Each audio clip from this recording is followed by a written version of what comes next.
Good morning. This is Bill Eshenbaugh speaking of Eshenbaugh Land Company, and welcome to our third webinar. Our first one was in mid-April. We were scared to death of doing one. Hadn't heard of Zoom until about 2 weeks before that, and here we are. We're really enjoying this way of communicating. We did one in mid-May that included a pretty optimistic report from the single-family people, and we had a multifamily developer on, Philip Smith of Framework. And surprisingly on that one, we had some good news in terms of their collections. We're pretty good. And so decent reports around the Tampa Bay market from those two. Today, we're tackling a little bit more of a challenge, I think, with reaching out into the sphere of office, retail, and distribution. And we invited three of our longtime colleagues and friends from other companies around the marketplace to give us their view, because they're in the trenches every day, and we think they'll give you some really good oversight. Before I do that, I'll jump in. Here's our team that's ready to help you if we need some valuations or acquisitions, dispositions, all those kind of things on land, with Jack Kaler and Michael Strahan, Chris Bowers on the left to right. Of course, Ryan and I are on the right side of this screen, and celebrating 28 years of this business. All these guys have at least 5 years, and I know time flies, but Ryan just finished 15 years here. So wow, it's great to have him on board as a principal too as we move forward. We started out the year, we took a quick look. We thought we'd have a lot of good story to tell about job growth, net migration to Tampa, net new housing shortage with MLS in short supply and not much inventory by the home builders. Existing home sale prices were still rising. We had low interest rates then, which are even lower now. And January 1st, New Year's Day, we had finished 129 months of growth. If anybody predicted on January 1st at your 2020 predictions of the events that have occurred since then to the middle of June, you'd have been locked up and hauled away as being a complete lunatic. But we are living in some of the strangest times any of us have ever seen. So we'll move forward with that. So we first saw this big pause. All our land contracts went into a 60, 90-day extend. Let's take a look and see what's happening. The builders have had a lot of cash and really strong exit coming out of this. Apartment rents pretty good April and May, as we said. A lot of people have expected land prices to go down. That whole group does not include, however, any landowners we've run into. They still think that there's pretty good demand. We are facing an economic issue that will have a downward pressure on land, and that's major impact fees going up in some of our counties, doubling in Hillsborough. We had a big mobility fee hearing going on yesterday in multifamily up in Pasco. I think that probably passed. And also going into this, the active adult market really slowed, but in the last 2 to 3 weeks, reports from the big master plan communities are that the active adult market buyers have either figured out virtual buying or they're now venturing out to the sales centers that are open by appointment only. And John Burns Consulting on a national level came out with a report that toward the end of April, I guess, and said there are 6 boom towns in the United States that will recover strong. Tampa's the only one in Florida. Great plans ahead, and I think he's been on target with what we hear from our builders for the last month or so. So with that, I'm going to turn the program over to be moderated today by our principal, Ryan Sampson, at the Dirt Dog. Ryan, take it away, please. Thanks, Bill, and thanks everyone for joining us this morning. Just a couple of quick housekeeping things before we get started. First, this is being recorded, so if you'd like a link to it after the fact, just shoot us an email. Happy to send that around to you. Also, there is a Q&A box in Zoom that's on. So if you have any questions for Bill, myself, or any of the panelists, feel free to type us questions and we'll try and get those answered while we go on. We are very fortunate to have 3 of the brightest and best commercial real estate veterans or gurus in the space in the Tampa Bay market. All 3 run great companies that have national exposure. And we're calling this the good, the bad, and the ugly. And we're going to start with John Dunphy of Jones Lang LaSalle, who, I don't know if he's the good. His business is good, I'm sure, but Bill's saying he may be the ugly. So he's an industrial guy. Wow. He's killing it right now. And John has been in Tampa doing some of the biggest industrial deals for decades. And so with that, we're going to start with John on some of the questions. So John, how has your business changed and your daily routine changed since this March COVID has hit? I mean, it looks like you're at your house. Are you doing any deals or are you just golfing every day? Um, we're doing a little bit of both, honestly. But interestingly enough, the industrial market is extremely strong.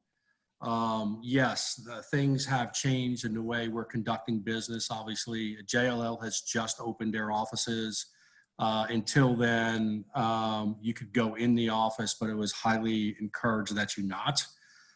So we've used technology like we're using here today to communicate with the teams, our teams, specifically the industrial team for JLL in Tampa Bay, as well as the state and national, honestly, to get on conference calls like this and understand what our colleagues are seeing in other parts of the market or other parts of the United States. So it has certainly been a change. Touring space, especially early in COVID, was challenging. Mostly, if somebody wanted to see space, you kind of open the door, let them do what they had to do, and then follow up via phone call. Now things are starting to open up.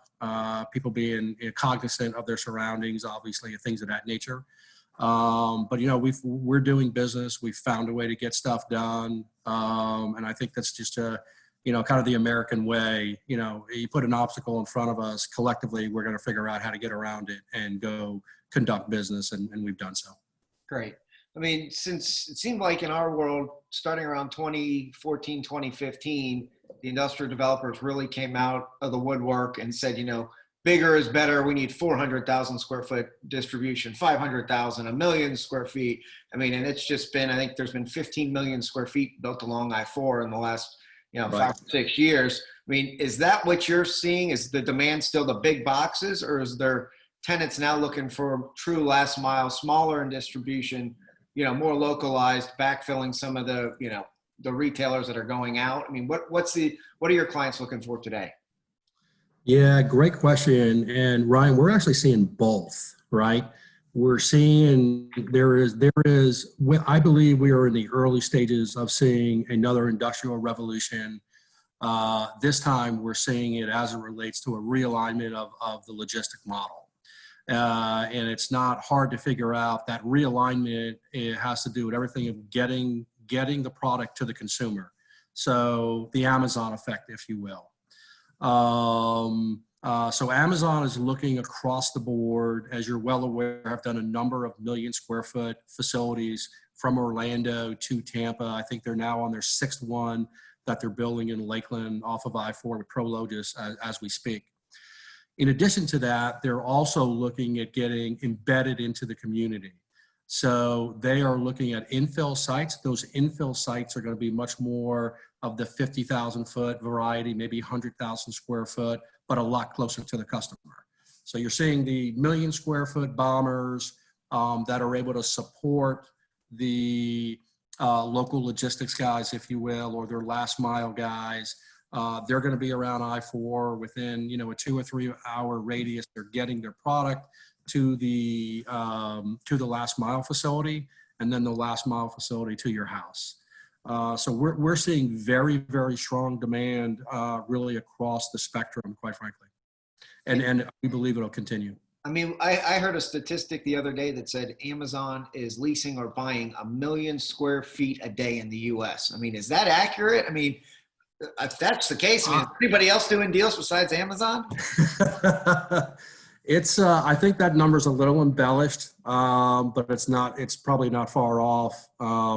We're fortunate enough here in Tampa to do some Amazon work on the tenant rep side. And by the end of this year, they will have completed at least 3 transactions for about 1.5 million square feet. And we're not the only one doing business with Amazon, by the way. So Tampa alone, Tampa MSA, let's call it, this year they will complete close to 3 million square foot, and there's more coming. Wow, that's great. I mean, I saw that Elon Musk, I think a couple of weeks ago, sent an email to all his employees saying to shift to semi-truck production for driverless trucks. I mean, is any of that coming into play with industrial guys looking at the future of, driverless vehicles and how that impacts. I don't know if you need to put charging stations now at every Yep. dock door. I mean, is that being taken into account on the design? I think it's being discussed a lot, that I can tell you. I think it's a little premature. Those discussions are taking place. But I will tell you, and again, talking about Amazon kind of dominating the conversation, we are wrapping up a deal with them north of 700,000 square foot on the I-4 corridor, and part and parcel of, I would say about half their fleet, we are doing exactly that. We are putting in charging stations in the parking lot in order to charge their vans at night to be used during the day. So early stages, but it's coming. Very cool. I mean, there's only so much land along I-4 for industrial. It seems like every time I drive to Orlando, there's just another box. And I know we're getting the phone calls looking for dirt. It's hard to find the 40 to 50 acres with utilities close to the exit at a price point that makes sense. I mean, are you seeing customers? I know you did FedEx and Ocala. Are you seeing other of your tenants looking for, when I-4 is built out, the next corridor? Are they going 50 and 75 because 50 is being widened? They go on the Turnpike and 75, or staying on 75? Or they still just want I-4 space? Yeah, great question. And I think you are gonna, as I-4 continues to build out, as you said, land's getting harder, good land's getting harder and harder to find. Prices are going up. I believe you're going to see some distribution models that look at getting into staying along the I-4 corridor, because from a north-south standpoint, that's generally the middle of the state. I think you're going to see a distribution model that's going to go towards an East Coast and a West Coast type of strategy. So, for instance, Daytona Beach. That would be a great facility to put up 500,000 square foot or so. And in a 2.5 hour radius, you're going to be from Jacksonville all the way down to Miami, which is obviously densely populated, hitting all the customers on that end. And I think you're going to see the same thing on the western part of Tampa Bay as well, the western part of the state, somewhere around Tampa, call it Pasco County, call it Manatee, maybe a little bit further north, get on to 75 where, 2 hours north, you're up in Gainesville, and 2 hours south, you're down into Fort Myers and Naples. There are a few guys that I believe that strategy has already taken place. And I think you will continue to see that on a go-forward basis. So I believe you're going to see a lot more industrial on the north-south corridors as opposed to just I-4. Great. I mean, we were looking at some sites for industrial, and we kept hearing some of the issues were, labor. We need to be able to get people staffed working in there. I mean, what are tenants today worried about? Is it still labor? Is it the timeline to get permits? What are your tenants' biggest issues today? Yeah, the two biggest issues from a distribution standpoint, and it'll be different from manufacturing, but the two biggest issues, just like you said, is labor, and time to the customer, time to the market. So most guys are not going to go buy land or develop land 20 miles from I-4 because it just takes too long to get the truck to I-4 to then distribute around the state. And so they're going to look for something a little closer, obviously pay the freight to the degree that price does not change dramatically. And then the second one is labor. I've heard that labor excuse the last 5 years on the I-4 corridor, yet everybody ends up on I-4 and everybody's finding labor. So I think it was vastly overused, if you will. I think a lot of it, quite frankly, was used by the tenants to try to negotiate better deals, better prices. Hey, we can, maybe we'll go to Ocala, there's not as bad a labor up there as there is here. I always thought that was kind of not very accurate, honestly. And again, all those folks that have landed on I-4 all mysteriously have people that are working, working for them in the warehouses. From a manufacturing standpoint, and that still goes on, and I do believe you're going to see a renaissance on the manufacturing side in the U.S., especially with the backlash of China and the whole COVID thing. We're hearing in some of the Northeast Boston in particular, a lot of medical manufacturing starting to come back to the U.S. The bigger companies, Bayer and some pharmaceuticals out searching for sites for that. I think you're going to see a big manufacturing renaissance in the U.S. on a go-forward basis. And that is much, much more labor intensive and labor important, if you will. Those guys, the number one issue for them will be labor before they ultimately pull the trigger on a location. Great. And last kind of quick question for you, John. I mean, what are the bright spots? I mean, industrial has been the darling of real estate. It seems like y'all are killing it. There's still spec deals being built. I mean, we're getting calls from developers looking for land that want to build spec. I mean, are you seeing any issue with spec development or getting deals financed? Because the folks we're talking to say, no, we still want to do the deal if we have the right site at the right price. I mean, is that accurate from what you're seeing? Yeah, that's exactly what we're seeing as well. I mean, I'm getting, and this may not be an exaggeration, one call a day from a group who is either regional or national in scope, who wants to be somewhere in the Tampa MSA. They love Florida that much, and there's a lot of reasons why you should like Florida that much, quite frankly. But there is a huge appetite for additional development. Most of it's going to be spec. There'll be your occasional build-to-suits, but most of it's going to be spec. You know, I think that that appetite is going to continue for the foreseeable future. Great. Well, thank you, John. We appreciate all the insight, and I know you've got that Brinks truck just sitting in your driveway there, delivering those checks. So glad you're doing so well. Next, we're going to go to Kyle Bird, who's with Cousins. Kyle's been in the Tampa Bay market and run multiple different office firms, owns some of the best Class A office buildings in the Tampa Bay market with Cousins. Kyle, maybe you can give a quick commercial on Cousins, just to so some of the participants know a little bit more about Cousins before we jump into the questions. Sure, that's very reasonable, Ryan. Cousins is a publicly traded REIT. You can find us out on, if you want to learn more about the company, just type in CUZ in your stock ticker symbol. If you're checking the market at the moment or something like that, you can probably get the latest and greatest news on us. I have a 21 million square foot portfolio nationwide. We're pretty much in the Sun Belt markets. Big presence in Atlanta, Charlotte, Tampa. Here in the state of Florida is the only market we're in is Tampa. Little bit in Texas, and a big presence out in Phoenix. So we like that Sun Belt market. We like properties that are kind of, you know, just to use a real common term, where all the stuff is, right? That's why we're here with a big presence at the International Mall. Cousins in Tampa was basically a result of a merger from our old company, Parkway, and its predecessor entity, which was a private equity shop, Eola Capital. But it's really morphed into best-of-class assets in the Sun Belt market. Our thing is we're looking to provide our customers an environment where they can attract and retain best-of-class talent for the office industry groups. Yeah, I mean, the office, you have some great buildings. We were a tenant there for 12 years, so we appreciate the quality, you know, the quality and the high rent. So, you know, we're glad we're out of that high rent district, but it was gorgeous space. What are you seeing with this COVID? I mean, you're dealing with it with Class A office buildings. Are tenants back coming to work, or is the buildings closed? Did you close for 30 days? I mean, what's been keeping you busy for the last couple of months? Well, my golf game's getting better. No,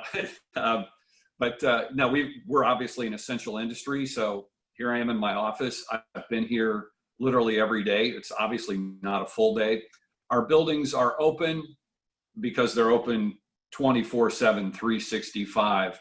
But we're treating it kind of like a weekend. You have to have your access card or your key to get into the building, obviously. So the buildings are locked down to the outside world.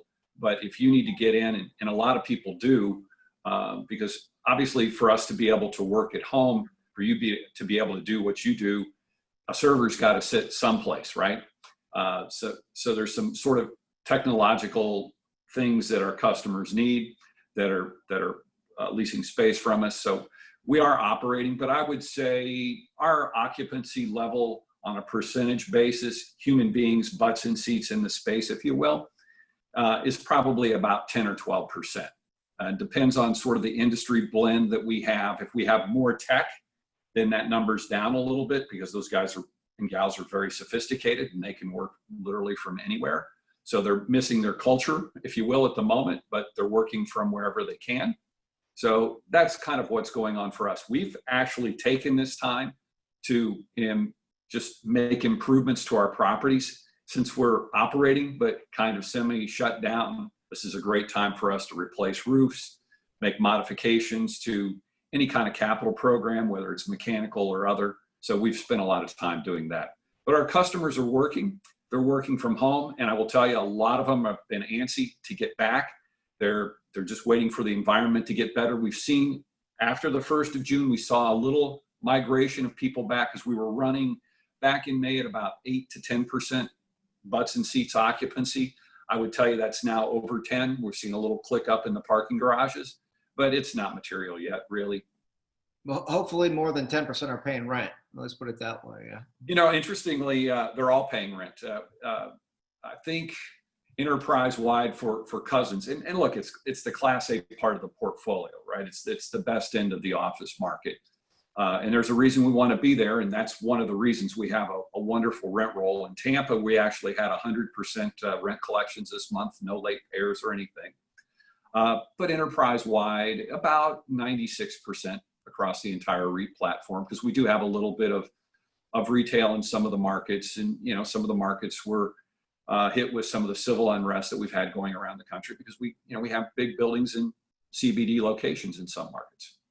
Yeah, I mean, with that, are you increasing the cleaning of the space, or, I mean, not really? Yeah, no, we really are. Coming in. We want a safe environment, for ourselves, very selfishly, but obviously for our customers. We have pretty wide industry groups. We have pretty much all the fire industry groups within our buildings: finance, insurance, real estate.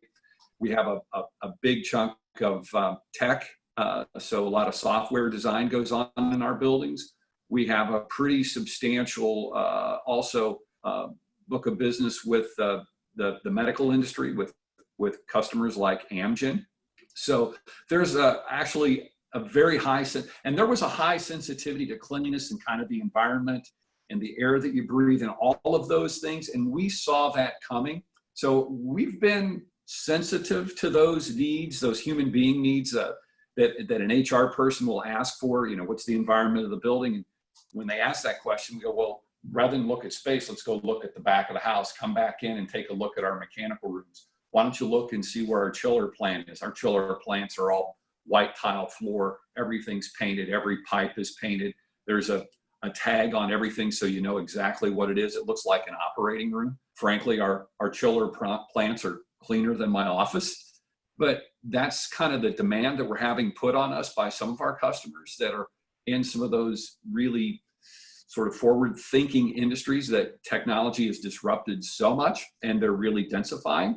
So it's absolutely incumbent upon us to have a really clean, immaculate environment. So if you come into our buildings now, you'll see that there's sanitation stations everywhere. You can, we've got this stuff all over the place in machines. There's extra cleaning in the bathrooms. There's extra on everything.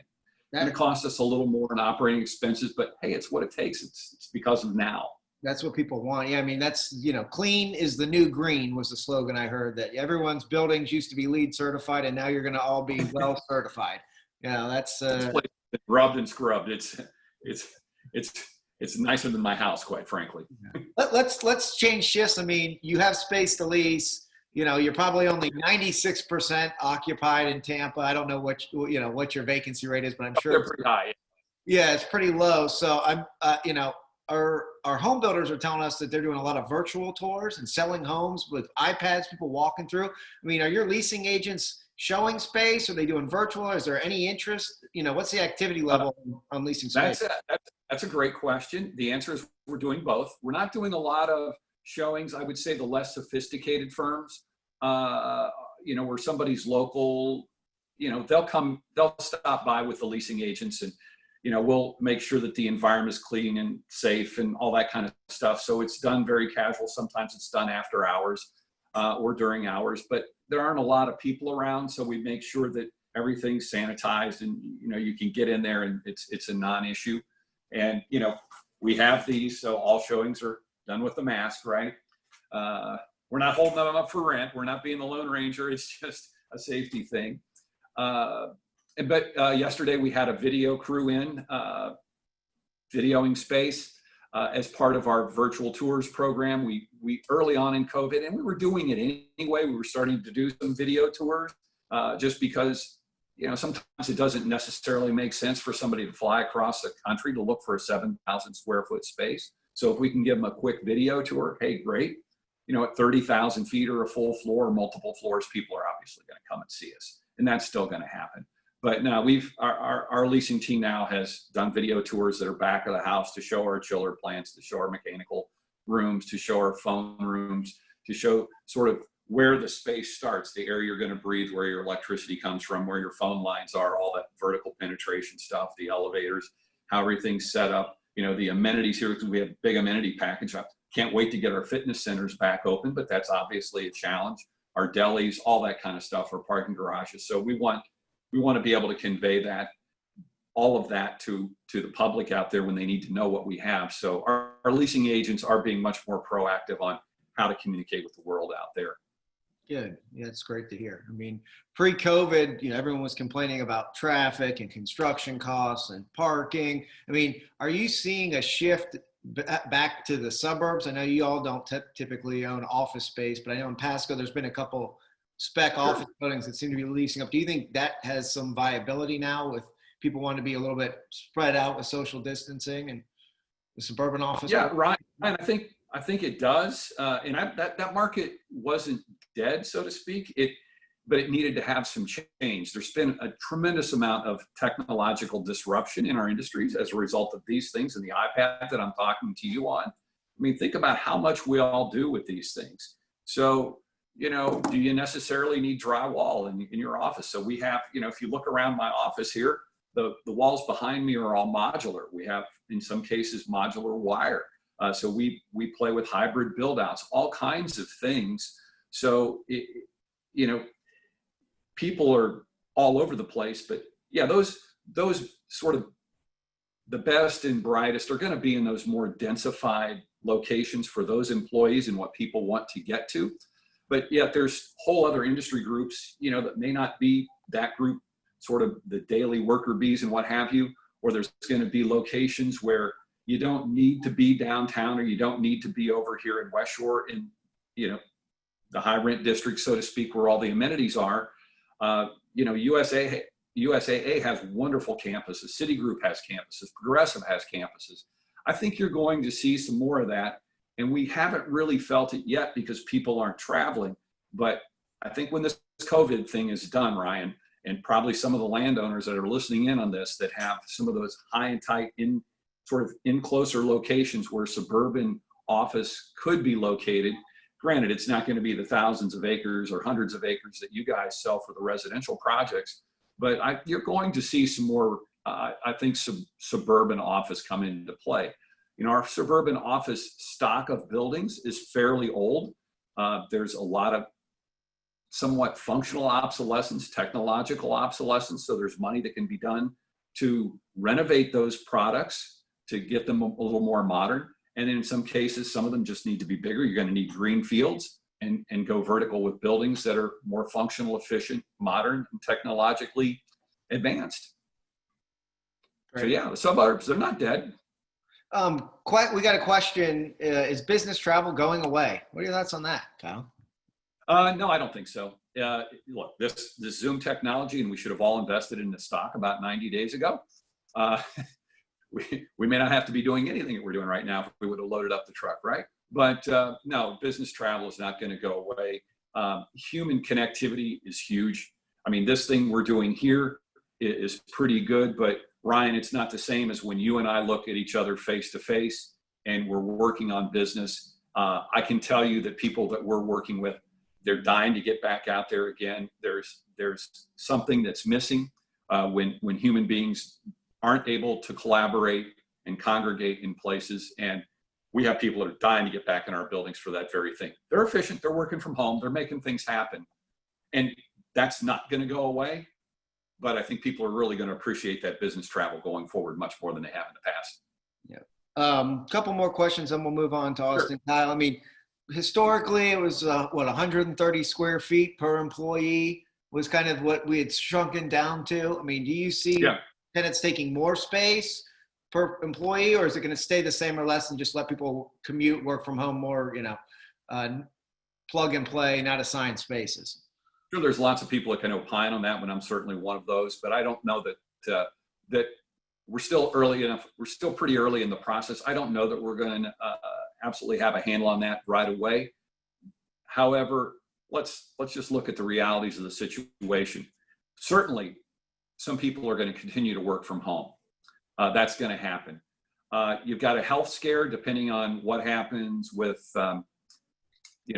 the medical industry and what our alternatives are with COVID and other things. So may we de-densify a little bit so to make up a word? Yeah, I think that's entirely possible. We've got some customers in our that are probably a little too dense, quite frankly, where if you get people too clustered together, it's very difficult to communicate because people start to put up barriers. If you get them too far apart, you've got to find a way to bring them back together. We'll find the new healthy number per square foot per human being, and that's going to be influenced by working from home, working with other technology, whatever technological changes we have in the office environment. So the answer is it's going to change. Do I know what it is? No, not really. My crystal ball isn't that good. Great. Last question for you, Kyle. There's been a lot of spec office now coming out of the ground in Tampa with, Heights Union and Midtown and Water Street, Renaissance Centers, is that over? Is there no more spec office until those fill up with what's going on? Or do you think we'll continue to see it? All of those have activity, Brian. So it's not as much vacancy as you would really think. It's not going to take much of a burst of activity to fill up what is there. So it just sort of depends on how long this pause goes. There was activity, and there's activity on those buildings right now, pretty much all of them. Transactions are moving slower, like all our transactions. You've got dirt transactions that are sort of on the pause or slow down cycle. The same things for us.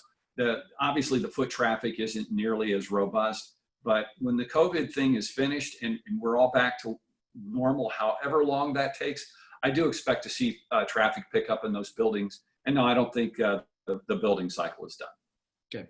Well, appreciate it, Kyle. Let's move on to Austin Simmons in the retail world. Austin is with one of the principals and founders of Brightwork Real Estate out of Tampa. They've developed some of the most A-plus class retail medical you've seen, from Wawas. They've probably done, I don't know, Austin, 20 or 30 Wawas. I don't want to put it all out there, but more than that. Florida Blue, they've done that. Starbucks, Chipotle, you name it. Car washes. I think they got a couple hundred car washes. They have self-storage. They've got their hands in a myriad of retail world. What are you seeing? Because everything we see is retail's closing. Retail doesn't want to pay rent. What's going on in your world, Austin? You're still in the office, it looks like. Absolutely. Thanks for the time, Ryan and Bill. Retail tenants they're doing business. A lot of people are taking a pause.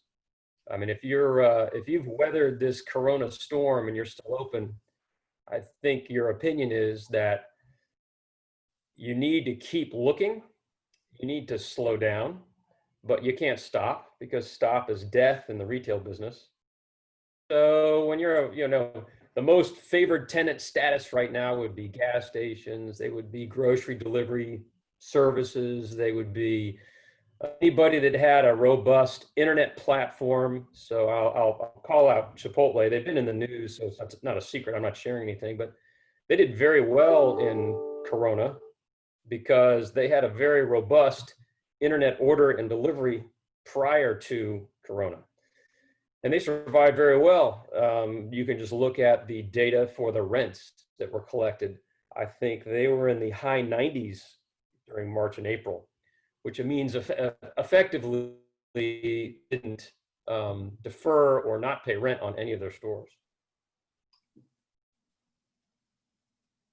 Case for a lot of other retailers. So if you use that as a metric, they did very well, and they would say that they did well because They had this good internet delivery system, which made them survive when other delivery systems, the in-person delivery, when that fell apart. So it's a slowdown. It's not a stop.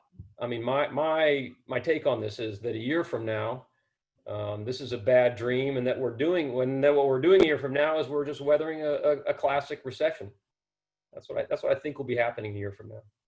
And you've developed during the recession. I mean, can you explain maybe to some of the folks on this call what's changed in terms of timeline? I mean, to get a retail development deal done today out of the ground, I mean, to get through that real estate committee used to be 90, 120 days. What's the timeline today if you had a tenant? I mean, do you need a year of time or 18 months of time? Because these landowners don't want to give it, but we're trying to explain to them the realities of getting deals done today. Well, I would say that from an approval process, that process hasn't changed a lot with our tenants. Some are taking longer because they believe in in-person reviews. And so there aren't any there's no travel that's occurring. So if you're doing a business with a tenant who has an executive in New York, they're not coming to Florida to look at your business. They're not coming to Florida to look at your retail deal. I did, although interestingly, yesterday I was on a tour. The first of what this tenant requires is 3 approvals, but the next 2 will all be virtual. So they're not even going to show up to the spot. They're going to approve the site virtually. That's a great benefit. We're having this discussion today on Zoom, which we never would have thought to do. Like Kyle said, a year ago, we would have all wanted to kind of get into a forum, into a room. So that's a silver lining to what has happened during Corona time. But the serious slowdown is the municipalities and the entitlements. I am buying a redevelopment project right now. We were supposed to close after our March hearing at Hillsborough County. Well, it didn't happen in March. It didn't happen in May or April. It didn't happen in May. It's not going to happen in June. It's for sure not going to happen in July. So I'm going to close, at 5:30 on I don't know when. That's the main problem that we see right now. Now that's specific to our point in time, but there's a huge backlog. So at least for 6 to 9 months, if any landowner is selling or out there or working, you have to be really cognizant of the entitlement process, because that has turned into swimming in syrup. It's foolish how slow it is. And I understand, I have to be sympathetic, but nonetheless, it's true. So we've had significant problems in that arena. I mean, it seems that retail's been one of the hardest hit industries, maybe other than hotel today. I mean, but medical we've closed, I think Bill and I, selfish plug, have closed 5 or 6 medical deals, our team, in the last 2 weeks. They're back doing deals. Are you seeing a lot of medical conversion, medical tenants licking their chops ready to get in that maybe weren't? Yeah. Pre-corona, so what we call medical retail, which is not traditional MOB, but more of a retail space that is a medical use. So the classic dock in the box, but also now retail or medical users who are creating retail spaces that combine imaging, primary care, emergency care, insurance delivery systems. Those were very successful pre-corona, and there were huge growth plans, as you mentioned, for this period of time. Those have slowed down, but very temporarily. The local hospital chains here suffered greatly during corona. They built out in an attempt to stem the tide of what they thought was going to be a New York style flood of patients. And it didn't really happen, which is, we are all here locally very fortunate that we missed that bullet. But I would say very quickly, as you mentioned, our medical tenants, particularly the medical retail tenants, will come back with a vengeance. I mentioned yesterday, I was on this tour. That tour was for a specific Florida-based medical use, and it's all full on. They are full on go. So that's good news. Yeah, I mean, with what we're seeing, people are starting to make offers again on sites. I mean, is your focus still looking at new development deals and making offers on new stuff, or are you just trying to get what you have in the pipeline closed? Or are you just more focused on collecting rent? I mean, how many of your tenants are paying rent, without divulging too much information. In reverse order, all of our tenants are paying rent. We did make several concessions because, and we were talking earlier, I'd rather get 50 cents of $1 than 0 cents of $0. So you have to be prudent in a time like this. But all of our tenants are paying rent. In the next, let's see, it's June. By August, I'll be back on full collections, after all of our negotiated deferments or partial payments. So in August, we'll be back to what I would call normal. We're definitely making offers on properties. We're not stopping. It's a time in flux. So a quick buyer, I think, gets a even greater discount to the price. So a bit of a Corona tax that gets paid there. If you're willing to pay cash, just here, give me the deed and I'll give you the money. But sellers, as I mentioned before, sellers have woken up to the fact that to get full price, they have to understand that the entitlement process has slowed down dramatically. And so where it used to be, hey, it's a 60-30, go figure out and buy it, that's more of a rare bird now. You really need to get full due diligence time frame and entitlement time frame. And we have gotten that. So on a couple things we just made offers on, we are getting what I would consider to be full entitlement timeframes, because the seller, in both those cases, they're very sophisticated sellers, and we know them, and they know that we'll go forward and do that. But they also know that there's no Hillsborough County Commission meetings anytime soon, so they know that they need to give us the time. But yeah, we're making offers and we're competing. So I know others in my space are making offers as well. So while Corona has not been helpful in any sense of the word, I think our market has still got some healthy competition and some healthy growth ahead of it. I mean, we're fortunate to sit in Florida, so I'm thankful that, hopefully we won't have any big hurricanes. There's still people moving here. Like I said, we're not in Michigan. People are still going out. Where are the opportunities in retail today? I mean, there's a lot of things closing, but how are people transitioning or converting those spaces? I mean, what's the opportunity you see going forward for retail? Well, the most favored tenant status right now are gas stations. They are, grocery stores. They are the smaller box grocery stores, which, I won't name the names, but several of them went out of business pre-Corona. There's only one or two left. So we can all figure out who those are. And those are people that we're doing a lot of business with. All the fast food users who feel like they have a connection to the internet, they have a delivery system that allows them to operate in a difficult environment like this, they're still very active. Those are the haves. The have-nots are any gym, any movie theater. A lot of sit-down restaurants, I think, are going to continue to suffer, and it's going to be a difficult time for them to find their way back to full sales and full occupancy. So you need to pick and choose who you do business with, like always, but I think you need to be more sensitive in the next 6 to 9 months, because it won't be very clear who exactly is going to survive this and who is going to suffer greatly.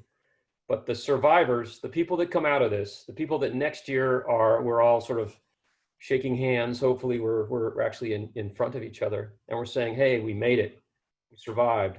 Those people, they'll be stronger for it. And I'll tell you, coming out of the next recession, we're in a recession now, and coming out of this recession next year, into the following year, it should be a great time. It should be. Yeah, I mean, that's what we're seeing. I mean, land deals take years, it seems like, and with the entitlements and construction, I mean, even if you put something under contract today, it's likely 2 years from now before it's really built and open, at the soonest. How are you seeing on some of the properties that you've developed that maybe have tenants open now that you have on the market? Are you for sale? Are you seeing cap rates changing, just no offers, or just, high offers, or are people still closing if they have 1031 money? Hey, I got to spend this. I'm going to still buy the 5 cap rate Starbucks, even though they may not want to pay rent for a couple months. in the triple net market, where be it the 1031 market or just the cash buyer market or the cash finance buyer market, that hasn't slowed down at all. We're taking offers today. We are closing on properties this week. We are putting properties under contract this week. So that market is not tightened up. I think something to watch, though, something for all of us on this call to watch is, so I don't know who all the participants are, but if we have any people in the financing world, I think that's a world where, we borrow a lot of money. We use a lot of different banks, and the chatter right now is that lending criteria is going to start to tighten up, and that'll be interesting to see how that impacts the sale market.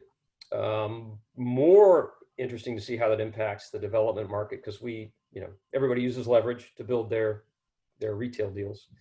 So that's something to pay attention to. But in terms of selling things, in terms of buyers, we were talking earlier, I mean, the pool of capital that flows into this country is unsurpassed, and no one has found the bottom yet. So cap rates remain fairly steady. And I think for the short term, at least, I think trades will occur. The market's a funny thing. I don't understand the stock market, so why is it up and down? I have no idea. So I'm no cap rate expert, but what I see is, a short term good situation in the cap rate market. Great. With that, I appreciate y'all. We have a couple questions for the panel, so just maybe Kyle and John want to turn the microphone on. I'll reach out and feel free to answer. One is about hotel development. In the future, do we see that being problematic? Do we think if it's going to recover? What are your thoughts on hotel? Personally, I think it's going to recover. I know people are tired of being locked up in their homes, and I have a lot of friends that I see on Instagram and Facebook that are running to the beaches, renting hotel rooms, maybe the staycation, not getting on airplanes, but I think the hotels will recover, but they wanted me to open that up to the panel. So any thoughts on hotels, or if you're selling land to hotel developers, I mean, are they still moving forward? Any comments?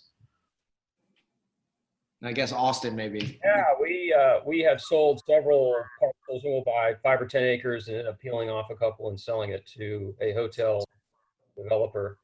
We've done that only in the state of Florida. I will say right now that is, much disfavored.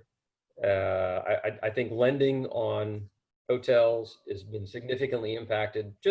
It's a fact. I mean, that no one's going to a hotel right now.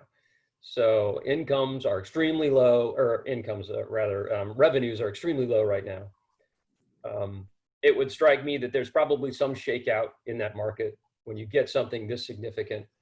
But that 3 months ago, pre-corona, there was nothing fundamental about the hotel market that would have suggested that it was going to die, it was going to go away. We were selling land to hotel developers who were then immediately going and getting loans and building it.